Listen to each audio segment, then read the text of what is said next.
Halo, selamat datang di My Business My Life, channel bisnis Indonesia.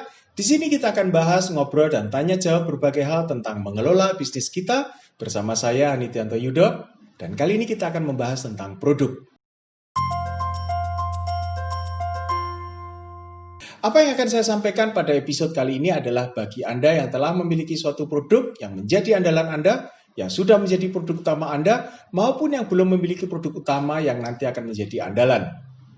Karena yang akan saya sampaikan di sini merupakan konsekuensi dari suatu pengelolaan bisnis yang telah Anda pilih, yang sebaiknya dan seharusnya telah Anda lakukan dan selalu Anda lakukan khususnya terhadap produk Anda.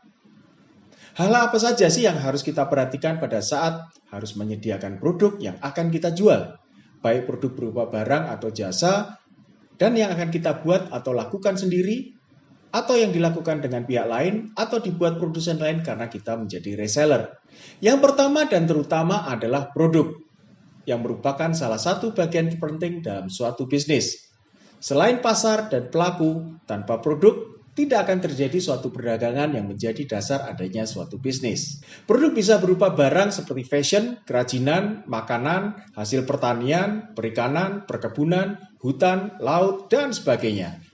Tetapi produk juga bisa berupa jasa atau suatu pekerjaan dan pelayanan untuk membuat sesuatu atau melakukan sesuatu seperti penjahit, pariwisata, pelatihan, konsultasi, dan sebagainya. Jadi produk berupa barang atau jasa yang bisa diperdagangkan pada suatu pasar. Yang dimaksud dengan diperdagangkan adalah bahwa produk bisa dijual, dilakukan, disewakan, digunakan, baik untuk selamanya atau untuk waktu tertentu. Produk yang Anda perdagangkan bisa berupa produk konsumsi atau kebutuhan pribadi yang langsung bisa dipakai atau digunakan oleh seseorang atau beberapa orang, dan produk industri yang digunakan sebagai bahan baku suatu proses tertentu untuk membuat produk baru atau mendukung suatu produk. Mari kita lihat bagaimana produk Anda. Coba amati, apakah produk Anda mempunyai pesaing yang sama seperti produk Anda? Atau produk yang tidak sama tetapi mempunyai fungsi yang sama? Misalnya, Anda menjual makanan atau kerajinan atau fashion. Pasti ada makanan atau kerajinan atau fashion lain yang sama seperti produk Anda, dan pasti ada produk makanan atau kerajinan atau fashion lain yang bisa menjadi pilihan pengganti produk Anda. Berapa banyak produk makanan atau kerajinan atau fashion lain itu? Baik yang sama maupun yang tidak sama. Apakah Anda sudah membandingkan produk Anda dengan produk mereka? Bagaimana dengan harga jualnya? Bagaimana dengan kemasannya? Komposisinya? Bagaimana dengan masa kedaluarsanya? Kalau itu makanan, apakah ada PIRT-nya? Bagaimana dengan varian atau jenis produknya? Bagaimana dengan jaringan distribusinya? Di mana saja produk itu bisa diperoleh dan dengan cara bagaimana? Adakah di pasar online? Apakah mereka menggunakan media sosial? Marketplace. Tetapi yang utama dan terutama dari suatu produk adalah kenali profil dan produk Anda.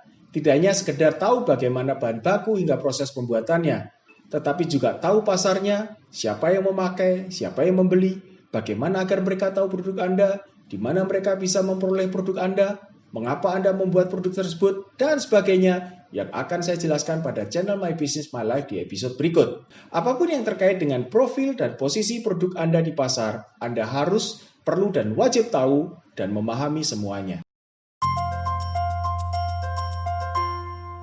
Hal yang terkait dengan produk adalah bahan baku.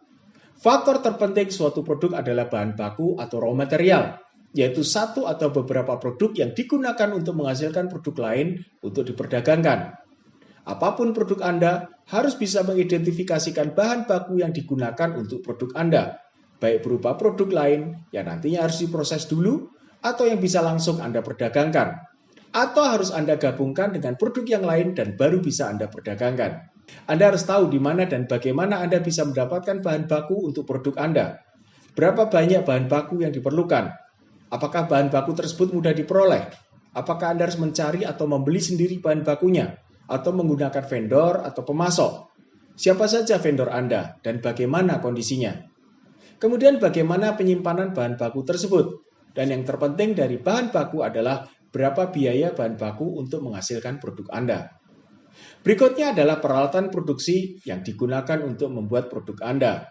Apa saja peralatan produksi yang Anda gunakan dan Anda miliki? Bagaimana kondisinya saat ini? Anda harus mempunyai catatan status dan kondisi peralatan produksi yang Anda miliki saat ini. Termasuk kapan Anda membeli atau memperolehnya dan berapa harganya pada saat Anda memperolehnya. Bagaimana pengadaan dan pemeliharaan peralatan produksi tersebut? Berapa biaya yang diperlukan untuk pengadaan dan pemeliharaannya dalam satu periode?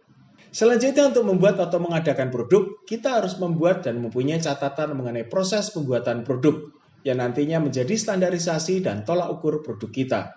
Berapa varian atau jenis produk yang dibuat, bisa dibuat, atau akan dibuat. Karena hal ini bisa berpengaruh terhadap penyediaan bahan bakunya. Bahan baku apa saja yang digunakan? Berapa ukuran dan takarannya? Peralatan produksi apa saja yang digunakan? Bagaimana kriteria dan ukurannya? Langkah dan tahapan apa yang harus dilakukan untuk membuat suatu produk? Berapa kapasitas produksi suatu produk dalam satu hari, satu minggu, satu bulan? Atau suatu produk bisa diselesaikan dalam berapa waktu? Bagaimana penyimpanan produk yang sudah jadi? Bagaimana keamanan dan kebersihannya? Bagaimana kemasan atau packagingnya? Apakah menarik? Apakah bisa meningkatkan nilai jual? Apakah dapat menjaga keamanan dan kebersihan produk? Berapa lama waktu yang diperlukan untuk menghasilkan suatu produk dalam jumlah tertentu pada satu batch atau satu kali produksi? Berapa biaya dan berapa tenaga kerja yang diperlukan pada satu batch atau satu kali produksi, dan sebagainya. Terkait dengan masalah produksi, maka kita harus bisa menentukan standarisasi produk dan kualitas produk, dari bentuk, ukuran, berat, warna, rasa, dan sebagainya. Dan itu harus bisa kita jaga dan pertahankan. Kita juga harus menerapkan pengawasan dan menjaga standarisasi dan kualitas produk. Terapkanlah quality control pada produk Anda, yang pada akhirnya dapat menjaga kepuasan pelanggan. Selain itu, kita juga harus bisa mengukur kapasitas produksi untuk menghasilkan dan menyediakan suatu produk, untuk menentukan berapa produk maksimal yang bisa kita buat dalam satu periode, satu hari, satu minggu, atau satu bulan. Faktor lain yang cukup penting terutama untuk produk yang berkaitan dengan kesehatan dan keamanan penggunanya, jangan sampai Anda lewatkan. Misalnya, perlu adanya PRT untuk produk makanan, atau sertifikasi lain, perizinan keamanan, legalitas yang diperlukan, dan sebagainya. Hal itu untuk menghindari timbulnya suatu masalah di kemudian hari. Berikutnya, apabila produk Anda mempunyai keunikan tertentu, tidak ada salahnya apabila Anda juga mendaftarkan sebagai karya cipta Anda. Atau Anda memiliki merek yang unik dan ingin Anda jaga serta pertahankan kepemilikannya, maka Anda bisa mendaftarkan merek tersebut sehingga lebih terlindungi. Dari semua hal mengenai produk, yang terpenting dari suatu produk dalam bisnis kita adalah harga pokok produksi, yaitu semua biaya langsung dan tidak langsung yang kita keluarkan untuk pembuatan produk sehingga bisa dijual. Harga pokok produksi digunakan untuk menentukan harga jual, selain untuk melakukan pengaturan produksi kalau kita mengetahui harga pokoknya. Itu tadi sekilas mengenai apa yang perlu kita ketahui tentang produk yang akan diperdagangkan. Yang secara detail akan saya jelaskan di episode My Business My Life mendatang apabila Anda ingin tahu, memahami, dan menerapkannya di bisnis Anda. Jadi kalau Anda ingin mendapatkan referensi dan wawasan tentang mengelola bisnis, jangan lupa subscribe, like, dan share, serta nyalakan tombol lonceng supaya selalu mendapatkan informasi terbaru. Sampai jumpa dan selamat berjuang.